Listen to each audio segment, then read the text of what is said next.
예수님의 관점을 가지라, 예수님의 관점을 가지라 라는 제목으로 하나님 말씀 전하겠습니다.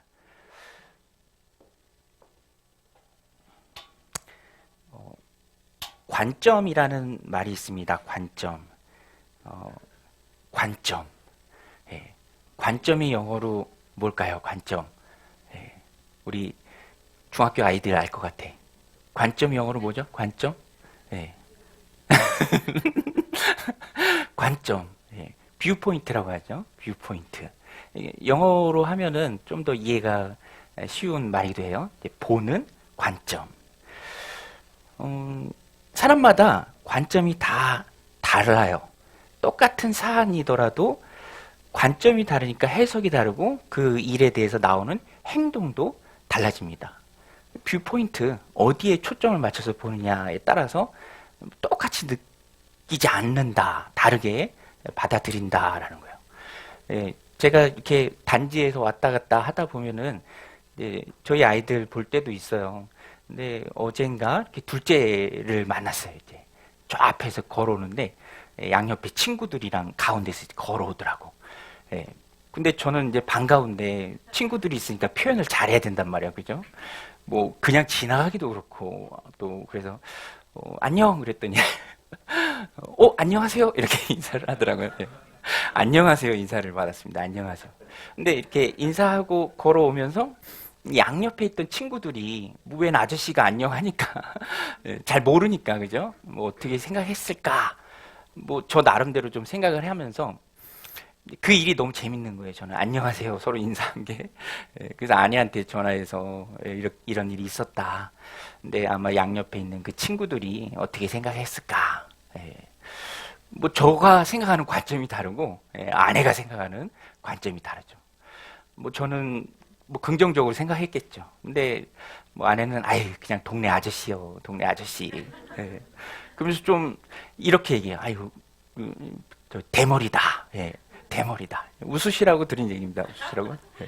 그래서 대머리가 뭔가 제가 그죠? 이 자존감이 높기에 마련이지. 근데 그러면서 제가 생각을 해봤어요. 이 보는 것에 따라서 받아들이는 관점이 다 다르다. 그죠? 다 다르다. 이런 걸 생각하면서 그러면 뭐가 옳으냐? 이런 이슈가 따라올 수밖에 없어요. 여러분 그렇죠? 뭐가 옳으냐? 어떤 관점이 옳으냐? 목사님 옳은 게 어디 있습니까? 각자가 다 판단하기 나름이죠. 그죠? 그런데 그렇지 않아요. 각자가 다 판단하기 나름이다. 또 받아들이기 나름이다. 각자가 관점이 다르니까 다른 것이다. 그렇진 않습니다.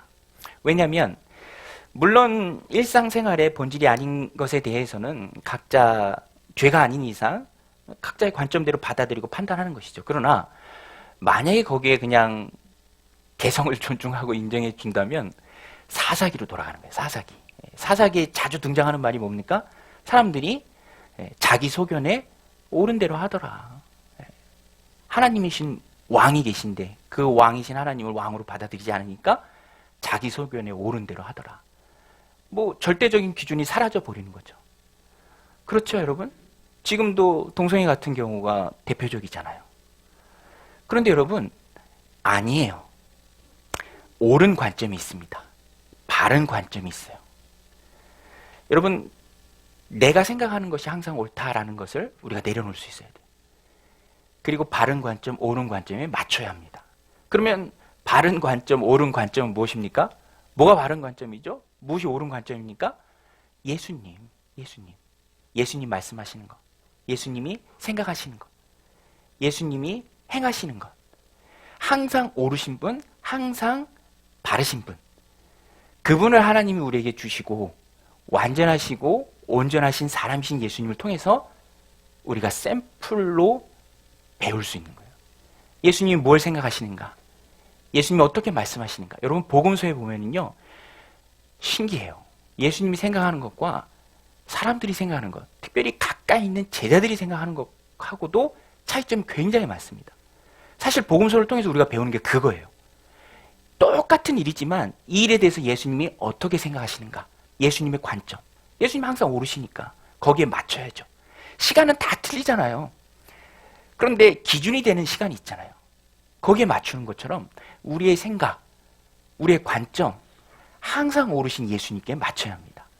그래서 오늘 본문도 사복음서에 공이 다 등장하는 너무너무 유명한 이야기입니다. 오병이어 사건. 근데 내용보다도 기적보다도 이 기적이 있게 한 예수님의 관점, 거기에 좀 초점을 맞춰서 우리가 한번 살펴봤으면 좋겠습니다. 그런데 예수님의 관점은요, 오늘 본문에 보면은 사람이 중요하다. 사람이 중요하다. 우리 한번 따라서 볼게요. 사람이 중요하다. 여러분, 일보다 사람이 먼저인 줄로 믿습니다. 예수님의 관점이에요.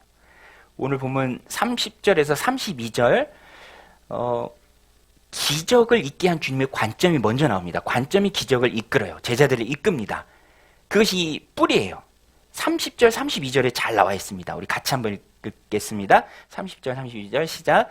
사도들이 예수께 모여 자기들이 행한 것과 가르친 것을 낱낱이 고하니 이르시되 너희는 따로 한적한 곳에 가서 잠깐 쉬어라 하시니 이는 오고 가는 사람이 많아 음식 먹을 겨를도 없음이라. 이에 배를 타고 따로 한적한 곳에 갈세. 여러분, 여기서 예수님의 관점을 좀 느끼시나요? 예수님이 지금 뭘 중요하게 여기십니까? 사실 제자들이 둘씩 짝지어 전도여행을 보냈을 때 놀라운 사역들을 하고 옵니다. 기뻐서 온 거예요, 예수님한테. 그리고 그 있었던 일들을 예수의 이름으로 귀신이 쫓겨나고 예수의 이름으로 병자가 낫고 예수의 이름으로 우리가 많은 일들을 행했습니다. 상기된 상태예요. 그것을 기쁨으로 주님께 낱낱이 보고하는 과정입니다.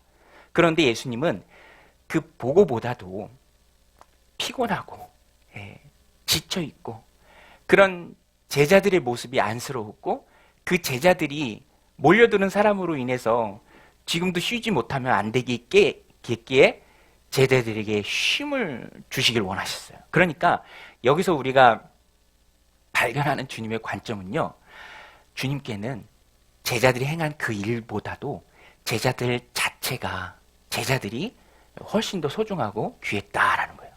성과보다 너희들 어떻게 했냐? 이렇게 했냐? 그러면서 어떤 보고회를 열고 결산을 하고 그런 것이 아니라 지쳐있는 제자들이 눈에 들어왔고요.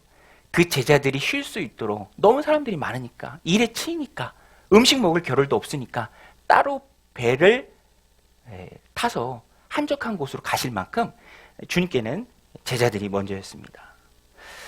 성과인가 사람인가? 여러분, 여기서 우리가 주님의 관점을 좀 배우길 원합니다.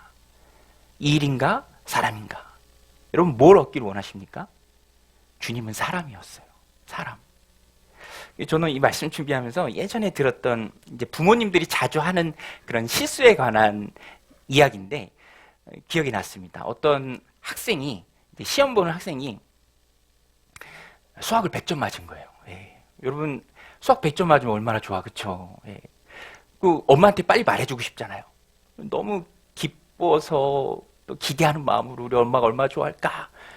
설레는 마음으로 숨가쁘게 뛰어서 엄마한테 집에 와서 얘기했대요. 엄마, 나 수학 100점 맞았어. 수학 100점 맞았어. 근데 재밌는 부분이 그 엄마가 이렇게 반응하더래요. 표정이 안 바뀌면서. 뭐라고 했을까요? 여러분, 여러분의 자녀가 수학 100점 맞았고 왔어요. 그러면 뭐라고 하겠습니까? 이 예화에 나오는 엄마는 그렇게 얘기했대요. 영어는, 국어는, 과학은. 여러분, 점수보다 중요한 게 사람인 줄로 믿습니다. 성과 위주, 일 중심 아니에요. 주님의 관점은 사람이에요. 잘했다, 수고했다. 그런데 너희들 많이 피곤할 거야. 좀 쉬자. 밥 먹을 겨를도 없지 않니? 나는 너희들이 중요하다. 너희들이 쉬길 원한다. 여러분, 주님은요, 우리가 일 중독 되길 원치 않으세요. 쉬는 것을 원하십니다. 쉬기를 위해서 쉬는 것을 목적으로 움직이시는 분도 주님이세요. 우리가 이걸 배워야 돼요. 그래서 저도요, 잘하는 것보다 즐겁게 하는 걸 추구해요. 여러분, 잘하는 게 중요한 게 아니라 즐겁게 사역하는 게 중요한 줄로 믿습니다. 사역이 즐거워야죠. 일이 즐거워야죠. 공부가 즐거워야죠.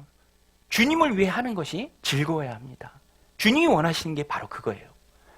크고 화려하고. 여러분, 제자들이요, 헤롯이 성전을 지었잖아요. 유대인 아닌데 유대인을 다스리고 있고 거기에 피해의식이 굉장히 컸습니다. 그래서 환심을 사려고 70년 이상 건축한 게 헤롯 성전이에요. 제자들도 거기에 대한 부심이 좀 있었던 것 같아요. 그래서 예수님한테 마가복음 13장에 보면, 아, 예수님 이 성전을 좀 보십시오. 이 돌들 좀 보십시오. 얼마나 대단합니까? 이런 뉘앙스로 얘기해요. 그때 예수님 뭐라고 말씀하십니까? 저거 다 무너진다. 저거 다 무너진다. 여러분, 크고 화려한 것의 겉모습에 핵심이 있는 게 아니에요.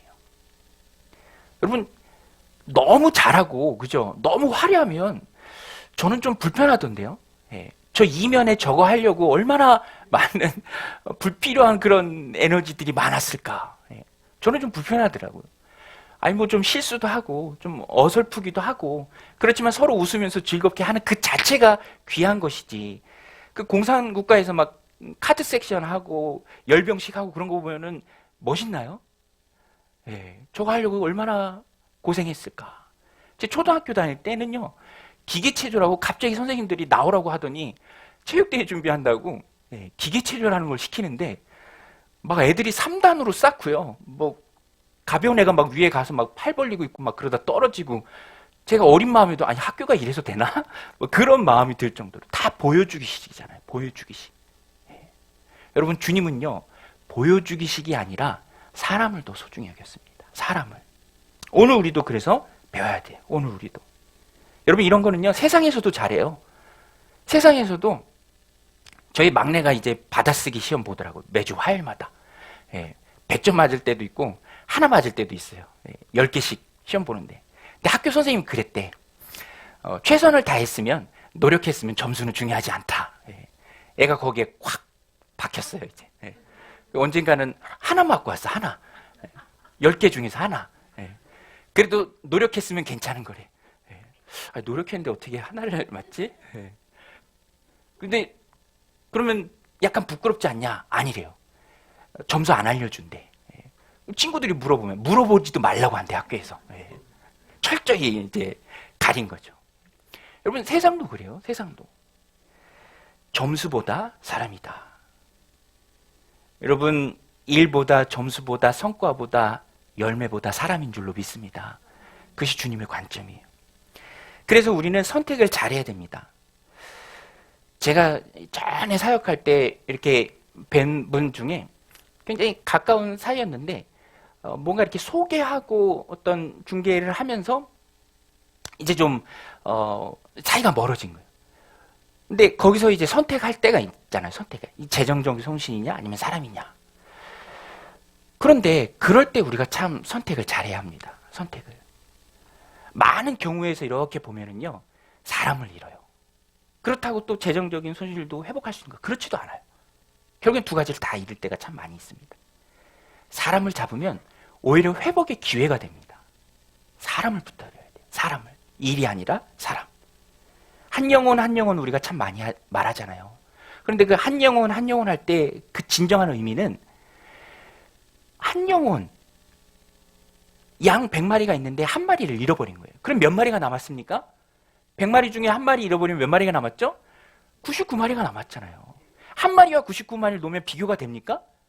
비교가 안 되죠. 99마리가 훨씬 더 많잖아요.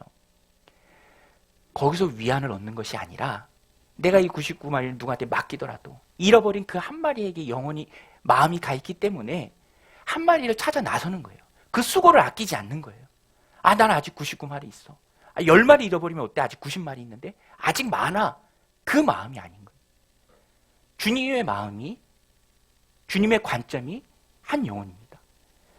그래서 우리도 그래야 해요. 사실 오병이의 기적도 여기서 출발합니다. 큰 무리가 나오는데 목자 없는 양들 같은 거예요. 주님 보실 때 너무 불쌍한 거예요. 그래서 그들을 말씀으로 가르치시고, 당시에 실업률도 굉장히 높았다고 해요. 실업률이 엄청 높으니까 며칠씩 이렇게 일할 곳이 없으니까 따라다니는 거예요. 굶주리고. 그 긍휼의 마음에서 기적이 나온 거죠. 우리 34절인데요. 우리 34절 같이 한번 읽겠습니다. 시작. 예수께서 그 목자 없는 양 같음으로 인하여 불쌍히 여기사 이에 여러 가지로 가르치시더라. 기적의 시작, 그 뿌리는 긍휼에 있습니다. 긍휼, 사랑이에요. 그래서 여러분, 출발은 사람이 되어야 합니다. 우리 한번 따라서 할게요. 출발은 사람이다. 동기는 사람이다. 사람 붙들고 사람 품고 일하다 보면 자신의 부족함이 보일 수밖에 없습니다. 그때 하나님 앞에 엎드려 기도할 수밖에 없어요. 하나님, 내가 저를 사랑합니다. 하나님, 내가 저를 구원을 이끌고자 합니다. 내게 은혜 주신 주님을 저에게도 소개하고자 합니다. 근데 그게 어렵잖아요. 사람들이 다 내 마음 같은가요? 우리 마음 같은가요? 아니거든요. 사람이 동기가 되고 사람이 출발이 되고 사람이 뿌리가 될 때 나의 연약함에 직면하고 엎드려 기도하고 은혜를 구해요. 하나님, 내가 이거 꼭 해야 되는데, 저 영혼을 구원해야 되는데, 이끌어야 하는데 내 마음도 그렇고 상황도 그렇고 뭐 한 가지 시원한 게 없습니다. 하나님, 은혜 부어주세요. 그리고 오병이어의 기적이 나오는 거예요. 기적의 출발은 항상 사람을 중요시 여기는 마음입니다. 그래서 한 영혼이 참 귀하죠. 우리 말라이 목장도 목장 모임 하는데 이제 어떤 집사님 한 분이 근무 때문에 잘 참석하시다 참석을 못하게 되셨어요. 저도 이렇게 고민하는데 또 하나님 그런 마음을 주시더라고요. 온라인으로 참여하는 거, 온라인으로. 그래서 영상으로 이렇게 참여합니다. 근데 그러면 뭐 떨어져 있지만 그래도 그 모임 가운데 함께 할 수 있고 또 들을 수 있고 나눌 수 있고, 그래서 참 본인의 삶에 보호받는 느낌이 든다, 이런 고백도 하시더라고요. 여러분, 사람에게 중요성을 두고 그것을 놓고 하나님 앞에 엎드리다 보면은 오병이어의 기적이 나타납니다. 하나님이 놀랍게 역사하세요. 사람이 먼저예요. 일이 먼저가 아니라, 성과가 먼저가 아니라 사람이 먼저다. 오늘 이 말씀 마음에 새기고 사람을 먼저 사랑하고 긍휼으로 나아가는 저 여러분들이 다 되시길 바랍니다. 또 한 가지가 책임을 갖는 것입니다. 책임을 갖는 것. 여러분, 오늘 본문을 보면은요, 남자만 5,000명, 거의 뭐 10,000명 이상 되었겠죠? 다 굶주려 있을 때, 빈들입니다. 광야예요. 해는 뉘엿뉘엿 지고 있어요. 제자들이 부담이 되는 거예요, 이 상황이. 그래서 보냅시다. 각 마을로 들어가서 이제 사 먹게 합시다. 세상 말로 하면 우리 손 텁시다. 그거예요. 그런데 책임지지 않겠다는 거죠. 그때 주님 뭐라고 말씀하십니까? 너희가 먹을 것을 주어라. 우리 37절 같이 한번 읽어볼게요. 37절 시작. 대답하여 이르시되 너희가 먹을 것을 주라 하시니 여짜오되 우리가 가서 200데나리온의 떡을 사 먹이리까. 제자들하고 주님의 관점이 다 달라요. 그렇죠? 보이죠? 제자들의 관점과 주님의 관점이 다릅니다. 누구의 관점이 맞다고 말씀드렸죠? 주님의 관점이 맞아요.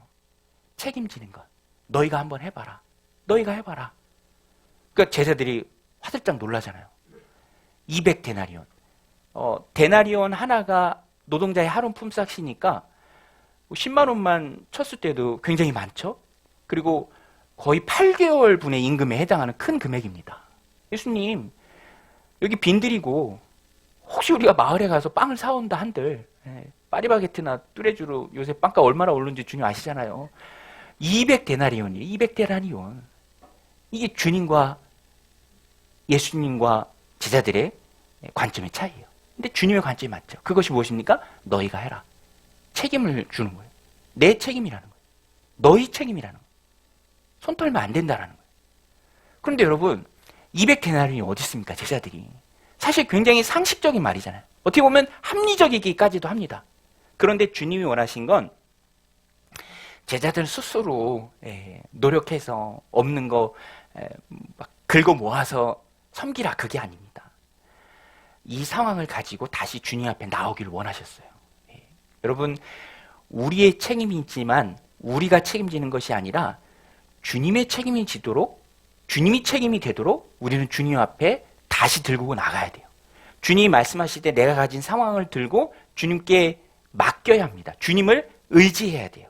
주님이 원하신 게 바로 이거예요. 주님을 다시 나오기를 원하셨어요. 계산하고 8개월 동안 일해야 될 금액입니다. 200데나리온입니다. 이런 계산하지 않고 무엇이 됐든 얼마가 됐든 그걸 가지고 다시 주님 앞에 나오기를 원하신 게 주님이에요. 그 주님이 제자들이 깨닫지 못하니까 힌트도 주세요. 힌트.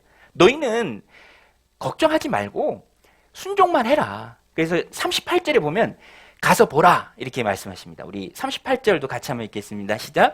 이르시되 너에게 떡 몇 개나 있는지 가서 보라 하시니 알아보고 이르되 떡 5개와 물고기 2마리가 있더이다 하거늘. 가서 보라. 가서 보라. 주님의 강한 의지가 담긴 말입니다. 가서 보라. 그 영어 성경에도 굉장히 간결하게 go and see. 가서 봐라. 그렇게 잊지 말고 가서 봐라. 그 부족함을 가지고 느끼고 그것을 다시 나한테로 가지고 와라. 주님 말씀이에요. 여러분, 우리가 책임지세요. 책임져야 합니다. 이 당신 책임입니다. 할 때 부담이 되는 이유가 뭐죠? 책임이라고 했을 때 부담이 반응과 실처럼 따라오는 그 부담이 따라오는 이유가 뭡니까? 내가 못하기 때문에 그래요. 내가 못한다는 걸 알기 때문에 그래요. 이거 200데나리온 필요한 거예요. 8개월치 임금이에요. 어디 가서 사올 수도 없어요. 다 내 부담이기 때문에 책임이라는 말이 힘들게 느껴지는 거예요. 그런데 여러분, 내 책임이 아니라 주님의 책임이에요. 우리는 다만 주님의 말씀에 순종하면 됩니다. 부족하지만 그것을 들고 다시 주님께 나오면 돼요. 주님이 해결해 주세요. 여러분, 우리가 구원받은 것도 주님의 은혜죠. 이 땅을 살아가는 것도 주님의 은혜입니다.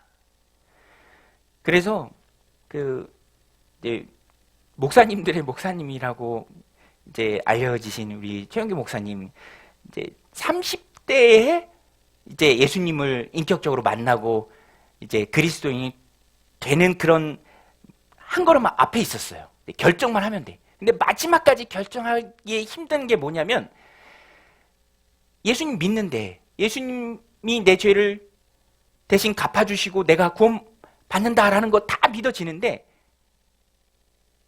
자신이 없는 거예요. 그리스도인이라는 이름이 걸맞는 삶을 책임감 있게 살아갈 자신이 없는 거예요. 자신이. 그때 하나님이 그 마음을 주시더래요. 그 마음. 오늘 우리도 이 마음을 좀 가져야 합니다. 그게 뭐냐면 구원받은 것도 하나님의 은혜고, 구원받은 하나님의 자녀로 그리스도인으로 이 땅을 살아가는 것도 하나님 힘 주셔야 가능하다. 그게 내 힘으로 되는 게 아니라 하나님 주시는 것이다. 너는 너의 힘으로 그리스도인으로 책임감 있게 살아갈 수 있을 것 같니? 그거 아니야. 그리스도인으로 힘 있게 살아가는 것도 내가 주는 힘이다. 이게 너무 부담스럽거든요. 자기가 예수 믿는 사람이 왜 저래? 라고 그렇게 욕을 했는데 이제 자기가 그 자리에 서야 하니까 그게 부담스러운데 하나님이 이렇게 해결해 주신 거예요. 여러분, 우리가 하는 게 아니라 하나님이 하는 것인 줄로 믿습니다. 내가 하는 게 아니라 하나님이 하는 거예요. 내가 이를 악문다고 되나요? 안 돼요. 하나님이 열어주셔야 됩니다. 하나님이 이끌어 주셔야 돼요. 그래서 제자들이 계산하지 않고 오병이어 보리떡 5개와 물고기 2마리를 주님께 들고 가요. 이 부족한 것이 이 많은 사람 앞에 얼마나 되겠습니까? 턱도 없죠. 택도 없죠. 그러나 주님께 가지고 왔을 때 놀라운 역사가 일어납니다. 제자들은 순종만 했어요. 여러분 아시죠? 하나님의 일이 있고 우리의 일이 있습니다. 우리의 일은 순종하는 거예요.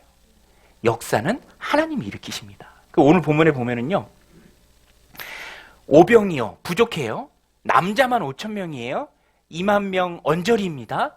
여자와 어린아이들까지 했을 때.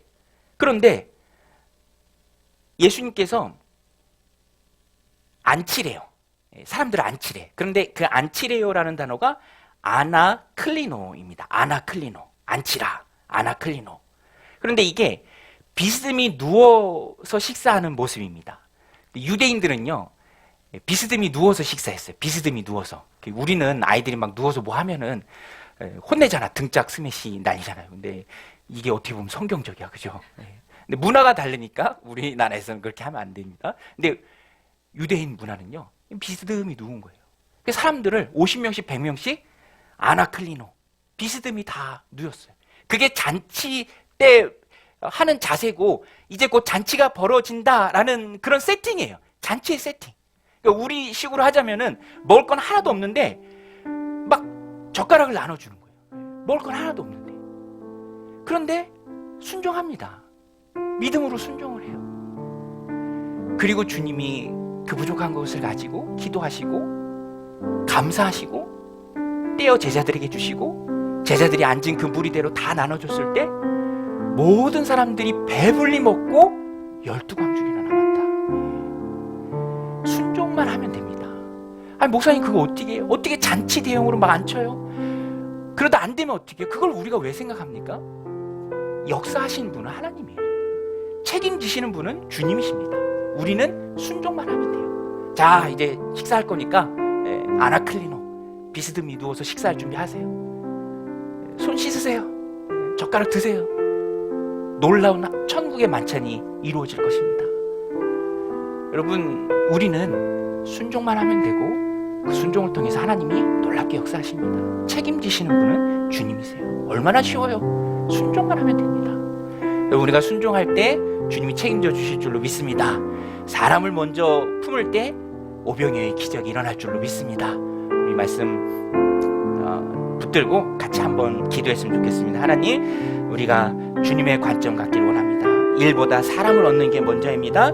내가 순종할 때 우리 주님이 책임져 주실 줄 믿습니다. 우리 같이 합심해서 기도하며 나아가겠습니다.